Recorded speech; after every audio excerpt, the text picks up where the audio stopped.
मांस खाए ते ढेड सब, ओह, और मद पीवे सो नीच, कुल की दुर्मति पर हरे, राम कहे सो ऊंच।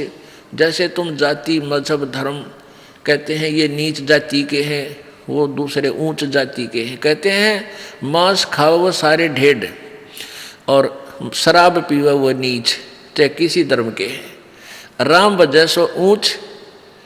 आगे क्या बताते हैं, मांस बखे और मद पीवे, धन वैसा सो खाए, जुआ खेल चोरी करे वो अंत समूला जावे। मांस मांस सब एक है, मुर्गी हिरनी गाय, आँखें देखी नर खात है, ते नर नर कह जाए। ये कुकर को भक्स है, मनुष्य देह क्यों खाए, मुख में अमिख मेल के है, नरक पड़ेंगे जाए। कहते मांस तो कुकर का आहार है, कुत्ते का, और मानस खान लाएंगे, मनुष्य भी इसको खाते हैं। जीव हन हिंसा करे, ये प्रगट पाप सर होए, निगम पुन ऐसे पापते हैं, भिष्ट गया नहीं कोई। तिल भर मच्छी खाए कर, और कोटि गऊ दे दाने, और काशी क्रोध ले मरियो हो, तो भी नरक निदान। कहते हैं तिल भर मांस खा के और करोड़ गऊ दान कर दे, और जो काशी में क्रोध लेकर मर जियो तुम्हें, तो भी नरक जाओगे। काशी में एक बहुत बड़ा आडंबर रचा था इन पाखंडियों ने, ब्राह्मणों ने। वहाँ उस समय क्या ना, एक मनुष्यों के काटने का हत्था लगा दिया था, करौंत लगा करता था कि भगवान की तरफ से आता है। बोली आत्माओं ने वो भी शीश देना वहाँ शुरू कर दिया ताकि मोक्ष हो जावे। मोक्ष तो विधि से होगा। मुल्ला तुझे करीम का कब आया फरमान, गट फोड़ा घर घर बांटा, साहेब का निशान। कहते तूने जो ये मुर्गा मार दिया, गाय मार दी, परमात्मा का आदेश तेरे पास कब आया, बताओ मुझे, दिखा कोई बुक। तो क्या बताते हैं, काजी का बेटा मरा, काजी का बेटा मुआ, उर्म साल तीर, साहेब सबका पिता है, भला न माने वीर। कहते हैं काजी का बेटा मर गया, टक्कर मार कर रो रहा है वो काजी, और परमात्मा कहते हैं, वो कबीर साहब कहते थे भगवान सबका पिता है, बकरे और सबकी उसी की आत्मा है, तो वो क्यों कर राज्य होगा, उसी का बेटा काट कर उसी को भोग लगा रहे हो। अरे थरा गजब हुआ, जुल्म कर दिया तुमने। अब परमात्मा की ये लीला देख करके सिकंदर लोधी तो काफी प्रभावित हुआ, लेकिन वो ढीठ व्यक्ति नहीं माने। कुछ एक व्यक्ति परमात्मा के जो न्यूट्रल से थे, उन्होंने बुद्धिमान थे, उन्होंने परमात्मा की शरण ग्रहण भी की। अपुण्यात्माओं, ये जितने भी धार्मिक गुरु होते हैं, इनका उद्देश्य तो ये होता है कि हम अपने अनुयायियों को अच्छा मार्ग दें, इनका कल्याण करवाएं। जब स्वयं ही ज्ञान नहीं है तो कल्याण कैसे करवाओगे। औरों पंथ बतावे ही आप न जाने राह, दूसरा न मार्गदर्शन कर रहे हैं, अब स्वयं पता नहीं, तो वो कल्याण नहीं कर पाओगे। अब देखा उन काजी और मुल्लाओं ने, भाई ये तो बात नहीं बनी, इसको कैसे मारें, कैसे ख़त्म करें, कैसे इसको यहाँ से भगाएं, ये हमारी रोजी रोटी का दुश्मन बन गया। अब यदि इसका प्रचार जारी रहा कबीर का, तो कुछ दिनों में हमारे पास कोई नहीं आओगा और ये सभी कबीर के साथ लग जाएंगे। उन्होंने एक स्कीम बनाई।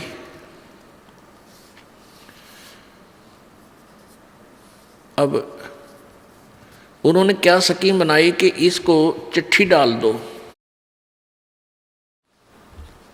मुल्ला और पंडित, मुसलमानों के धार्मिक गुरु और हिंदुओं के धार्मिक गुरु ब्राह्मण।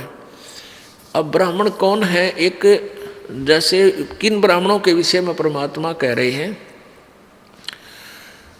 ब्राह्मण का अर्थ होता है विद्वान पुरुष, गुरु। उसको गुरु को ही ब्राह्मण बोलते हैं, जो दीक्षा देता है, मार्गदर्शन करता है, धार्मिक अनुष्ठान करवाता है। अब वर्तमान में ब्राह्मणों के बहुत ज़्यादा वंशज हो गए हैं, तो वो ब्राह्मण नहीं है। जैसे कोई वैद्य था, वैद्य और अच्छा वैद्य था, नब्ज देखकर नाड़ी पकड़ कर दो बीमारी बता देता था, औषधि देता था, स्वस्थ हो जाते थे, बहुत प्रसिद्ध हो गया। उसके 5-6 संतान थी, उनके फिर आगे संतान होगी, उनके आगे संतान होगी। अब हजारों की संख्या में उस वैद्य के वंशज हो गए। वो सभी भी अपने पीछे वैद्य लिखते हैं, वो सभी भी सब अपने अपने सरनेम बना लिया उन्हें कि वो फलाना राम वैद्य, फलाना राम वैद्य, तेलू राम वैद्य, जबकि वो वैद्य नहीं है। वो ना जानते पेट के दर्द की दवाई भी, और लिखते हैं वैद्य, तो वो वैद्य नहीं है, बेशक लिखे रहो। तो ऐसे ही जो ब्राह्मण थे, पहले वाले जो ब्राह्मण थे, वो इनके वर्तमान के जो ब्राह्मणों के पूर्वज, वो ब्राह्मण करते थे अपना ब्राह्मण वाला कार्य, और वर्तमान के ब्राह्मण नहीं है, ये वैसे नाम लिख रहे हैं। तो उनको कहा परमात्मा ने, उन ब्राह्मणों ने और मुसलमानों के काजी और मुल्लाओं ने सलाह करके सब ने चिट्ठी डाल दी। चिट्ठी डाल दी कि अभी कबीर भंडारा करेगा, और वो 3 दिन भंडारा चलेगा, और प्रत्येक दिन भोजन के बाद 1 दोहर देगा, 1 असरफी सोने की दान करेगा। अब ये जितने भी मंडलेश्वर थे हिंदू धर्म के, और जितने भी ये पंथ थे, वो सब के पास चिट्ठी भेज दी, खूब दूर दूर तक।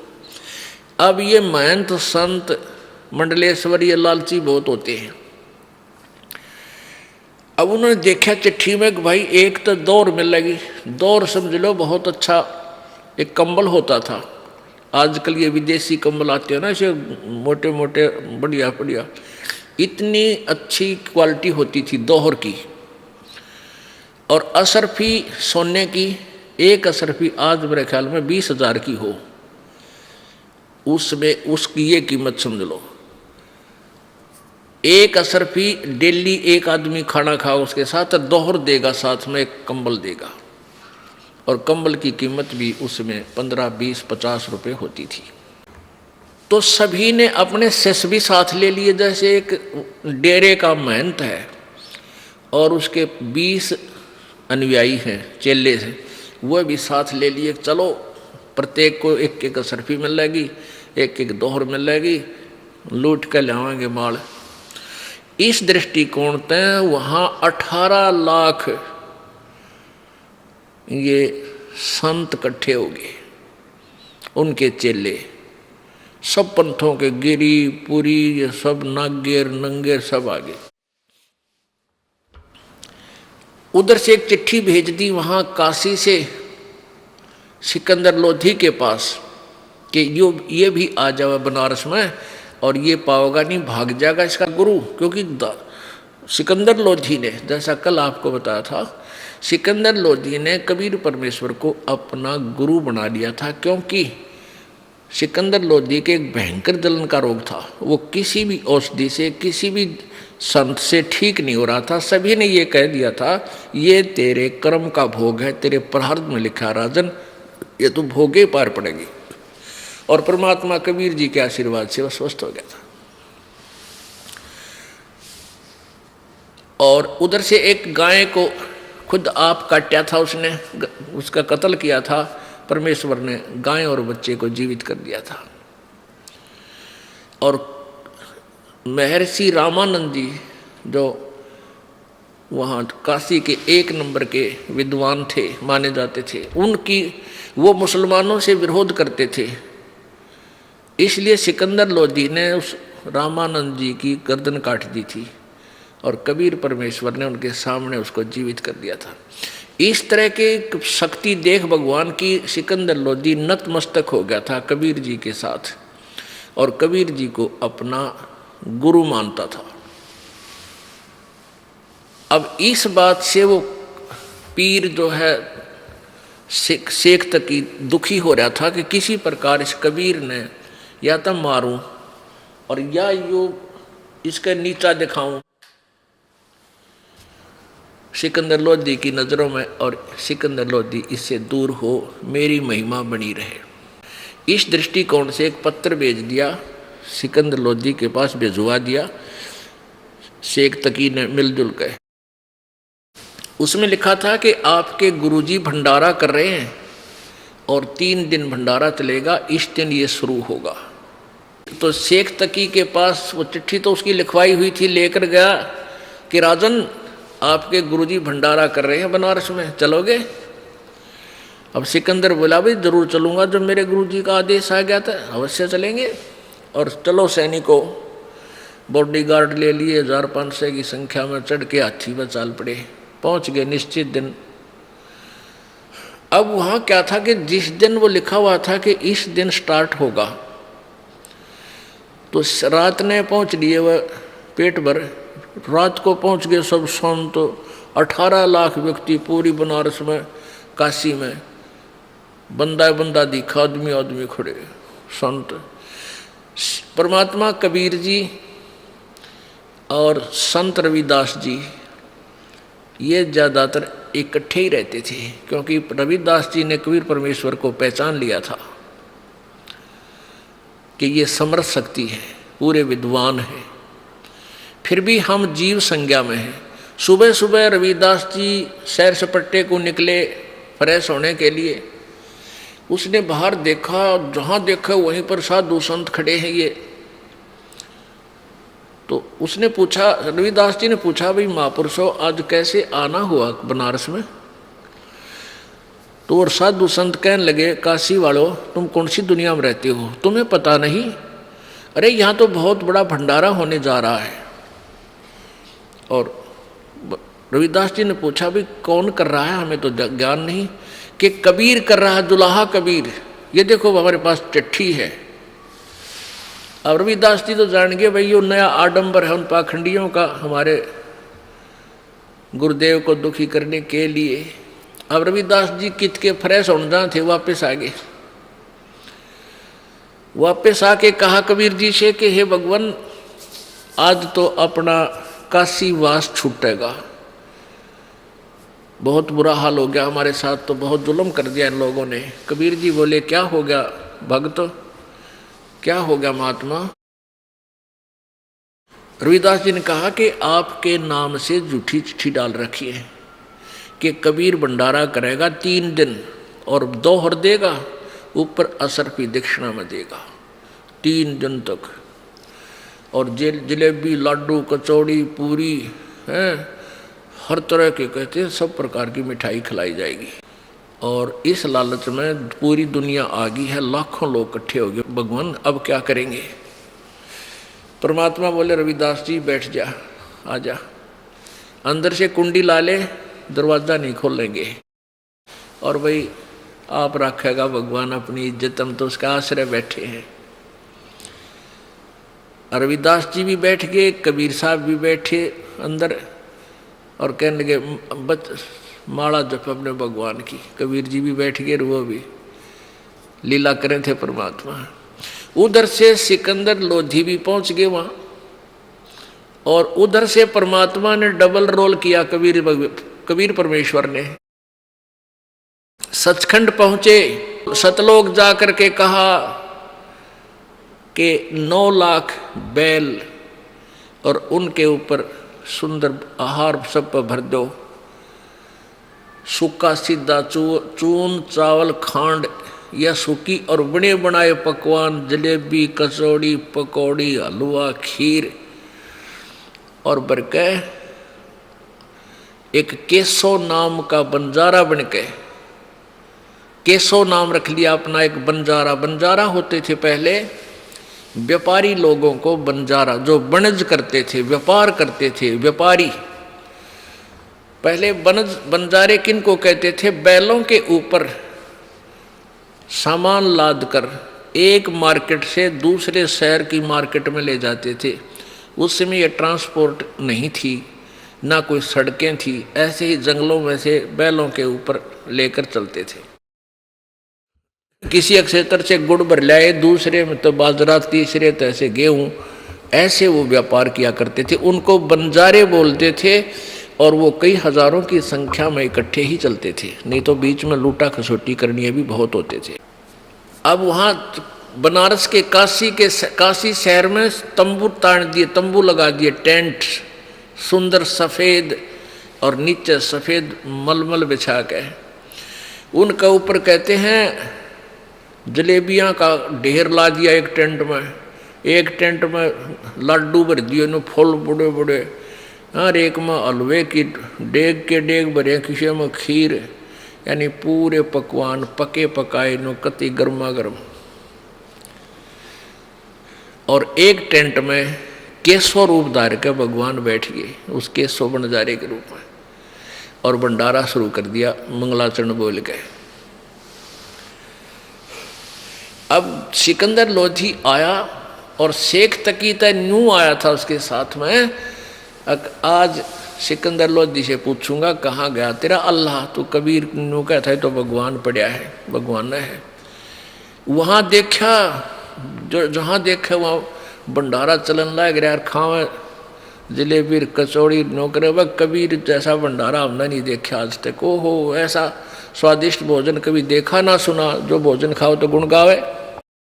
अब शेख तकी ने देखा रे तेरा गजब हो, ये तो भाई भंडारा ला रखा है, उसकी तो माँ सी मरगी पेट पकड़ के बैठ गया। अगर तेरा गजब हो तो यहाँ भी भंडारा ला दिया इसने, भाग्या को नहीं। उनकी उद्देश्य ये था कि बनारस छोड़ कर भाग जाएगा, लज्जित होकर फिर कभी नहीं आएगा और तुम्हारी दाल गली रह जाएगी। अब सिकंदर लोधी ने पूछा भाई ये भंडारा कौन कर रहा है, तो सभी कह रहे हैं कबीर, जुलाहा कबीर का भंडारा है। कि वो खाओ न चिट्ठी न्यू थोड़ा बेरा था, वो एक मजदूर है या कोई सेठ है, उन तो फिर सेठ दिखा था तो पीछे भंडारे ला रखे। फिर एक कहने लगा कि हमें तो पता नहीं, इस टेंट में बैठा है कोई, वो सब व्यवस्था कर रहा है। जब सिकंदर लोधी वहाँ पूछा, प्रणाम किया, आप कौन हैं, आप कबीर जी के क्या लगते हो, तो परमात्मा ने केशव रूप में क्या उत्तर दिया। अब केशव रूप में बैठे प्रभु ने कहा कि मैं कबीर जी का पगड़ी बदल यार हूँ, मेरा फ्रेंड है, वो मेरा मित्र है। और एक पत्र मेरे पास गया था उनका कि एक छोटा सा भंडारा करना है, 3 दिन का कुछ सामान लेते आइएगा। उनके आदेश अनुसार ये दास ये सामान लेकर हाजिर है। अब वहाँ वो सुन रहे थे अन्य व्यक्ति, रत तेरा गजब हो, ये तो इसको छोटा सा भंडारा कह रहे हैं जिसमें 18 लाख व्यक्ति भोजन पा रहे हैं। अब पुण्यात्माओं एक बारात आती है, 100 व्यक्ति मुश्किल से आते हैं उसमें, और 1 महीने पहले व्यवस्था शुरू हो जाती है, कहीं कोई त्रुटि ना रह जा, लड्डू जलेबी कहीं पूरे ना रहें। घर वालों को बाद में आदेश देते खाना खाने के पहले बारात को खा लेने दो, कहीं कम ना पड़ जाए। और वहाँ 18 लाख व्यक्ति और खावे लड्डू जलेबी, जय जयकार करे कबीर की, और शेख तकी के छींटे लगे तेल की तरह, वो जड़े बैठा बैठा। अब सिकंदर लोधी ने पूछा कि कबीर जी क्यों नहीं आए यहाँ पर, तो वो केशव रूप में कहने लगा। केशव बोला उनका दास जो बैठा है उनको आने की क्या आवश्यकता है, कहाँ है कबीर जी। सिकंदर लोधी ने पूछा कि वो अपने घर पे विश्राम कर रहे हैं, भजन कर रहे हैं भगवान का। हमें संकेत कर रहे हैं परमात्मा कि तुम मुझ पर इस तरह आश्रित हो जाना, फिर मैं दूर नहीं बचो। सिकंदर लोधी हाथी पर बैठा हुआ, साथ में कुछ अंगरक्षक, और वहाँ पहुँच गया कबीर जी की झोपड़ी पे। वहाँ जाकर के दरवाज़ा खटखटाया और कहा कबीर जी दरवाज़ा खोलो, कबीर जी दरवाज़ा खोलो, मैं आपका दास सिकंदर लोधी दिल्ली का राजा आया है। अंदर से ही परमात्मा कबीर जी ने कहा कि राजन, हम आज बाहर नहीं निकलेंगे। इन लोगों ने हमारे साथ बहुत जुल्म गुजार दिए हैं, बहुत जुल्म किए हैं। आज इन्होंने हमारे नाम से झूठी चिट्ठी डालकर मेरे को लज्जित करने के लिए मुझ गरीब को दुखी किया है। और बहुत व्यक्ति, 18 लाख व्यक्ति बाहर आए हुए हैं। मैं आज दरवाज़ा नहीं खोलूँगा। रात्रि को अपने बच्चों को लेकर के, अपने माता पिता को, परिवार को लेकर के मैं कहीं दूर देश चला जाऊँगा। सिकंदर लोधी कहने लगा, प्रभु आप किसी और को बहका सकते हो, इस दास को नहीं।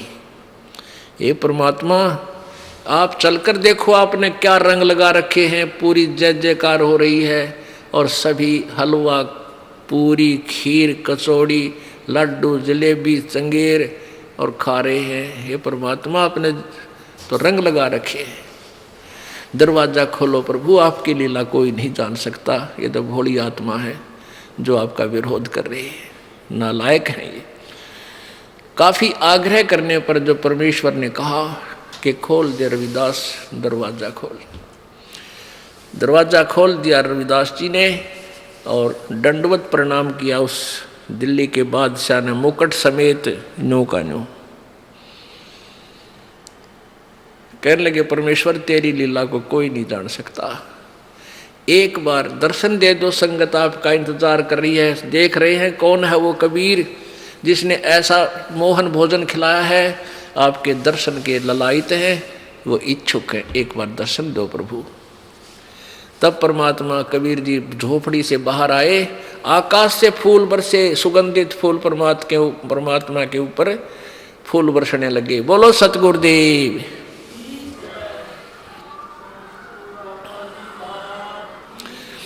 सिकंदर लोधी ने जब कबीर जी झोपड़ी से बाहर आए तो रविदास जी चंवर लेकर के आदर सत्कार से उनका सम्मान कर रहे थे कबीर जी का। सिकंदर लोधी ने कहा कि भगत जी, ये चंवर मुझे दे दो। आप तो रोज सेवा करते हो भगवान की, आज मैं कुछ सेवा कर लूँ। सिकंदर लोधी ने चंवर ले लिया और उस परमेश्वर पर, कबीर जी पर चंवर कर रहे हैं और हाथी पर बैठा लिए।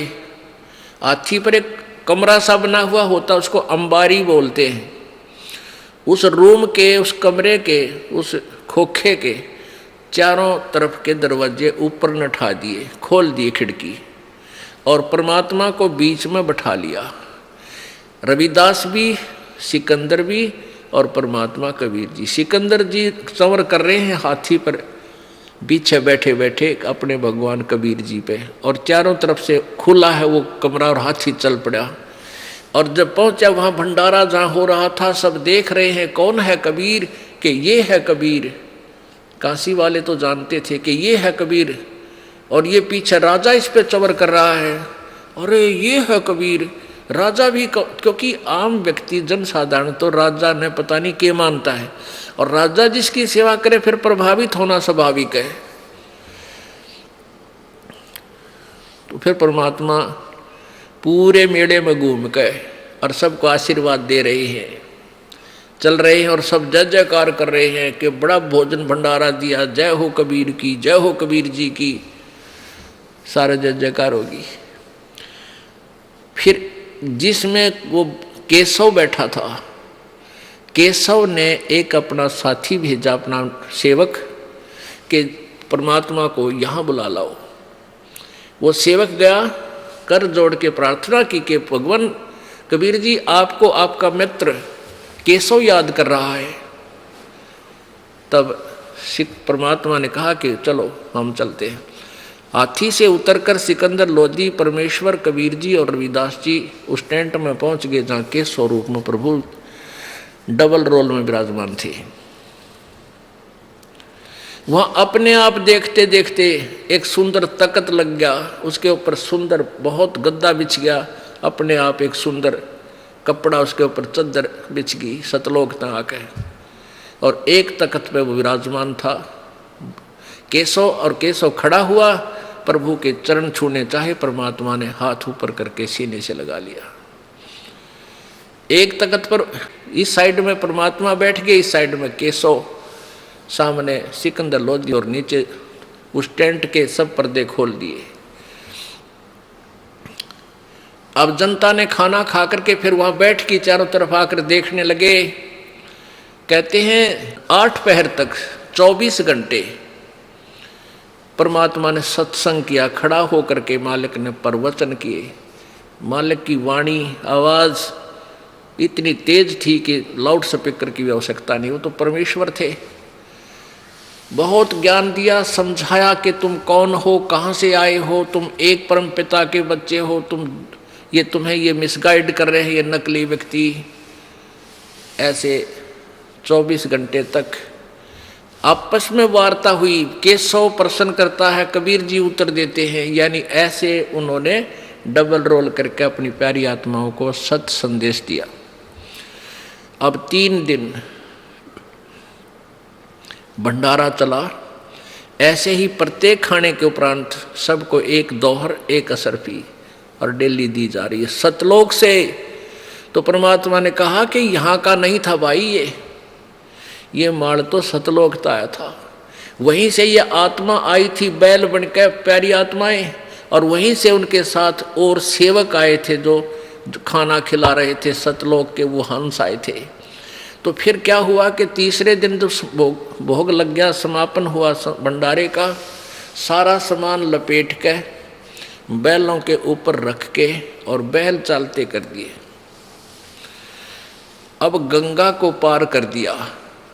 गंगा तो भरी चला थी बहुत ऊपर तक, और जब वो बैल उसमें निकलने लगे तो एकदम 1-1 फुट पानी रह गया गंगा का। और सभी जब जा लिए दूर, उसे बाहर निकल गए परली साइड में, 9 लाख बैल, 9 लाख बैल कितने हो विचार करो पुण्यात्माओं, क्योंकि 18 लाख आदमियों का भोजन चाहिए था, और वो भी 3 दिन, और 2-2, 3-3 टाइम खुला भंडारा, चाहे कितनी वह खाओ, इतना सामान लाए थे। तो जब वो बंजारे जो उसके साथ आए हुए थे तो सतलोक की आत्माएं, और वो बैल जब गंगा पार कर चुके, उसमें केवल केशव, कबीर जी, रविदास जी और सिकंदर लोधी, शेख तकी और काशी के कुछ लोग शेष थे।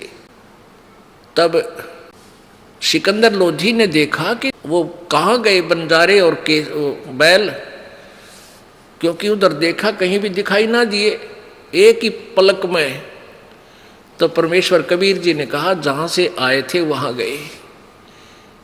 वो देखते ही रह गए, क्योंकि 9 लाख बैल तो पूरे क्षेत्र को घेर कर चलते हैं, अगर चलना पड़ा तो बहुत दूर तक दिखाई दे, धूल ही उड़े, वहाँ कुछ भी नहीं था। परमेश्वर कबीर जी ने कहा वो तो वहीं गए जहाँ से आए थे। कहाँ से आए थे परवरदिगार? सिकंदर जी ने पूछा। परमेश्वर ने कहा हमारे सतलोक से आए थे। इतने में क्या होता है कि परमात्मा ने कहा केशव से कि जाओ, आपका बेड़ा दूर जा चुका है। इतना कहते ही केशव न्यू का न्यू कबीर जी में समा गया। उनके सामने देखते देखते दोनों एक हो गए। बोलो सतगुरुदेव।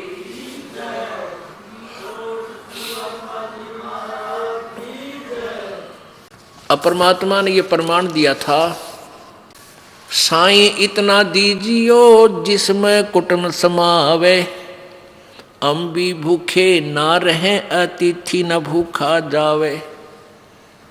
अब परमेश्वर जी एक लीला करके दिखाते थे कि तुम मेरी साधना करो, मुझ पर विश्वास रखो, इस माया जोड़न के चक्कर में बच्चों पाप ना कमाओ, पाप इकट्ठे मत करो। कहते हैं कल्पे कारण कौन है, कर सेवा निकाम, कर पूजा निकाम, और मन इच्छा फल देऊंगा, जो पड़े मेरे ते काम।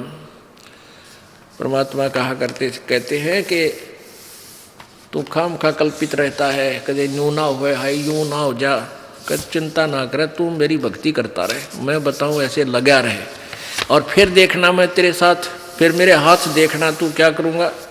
कल्पे कारण कौन है, कर सेवा निकाम, पूजा निकाम, बगैर किसी इच्छा के, बिना किसी मांगे तू भक्ति करता रहे, फिर देखना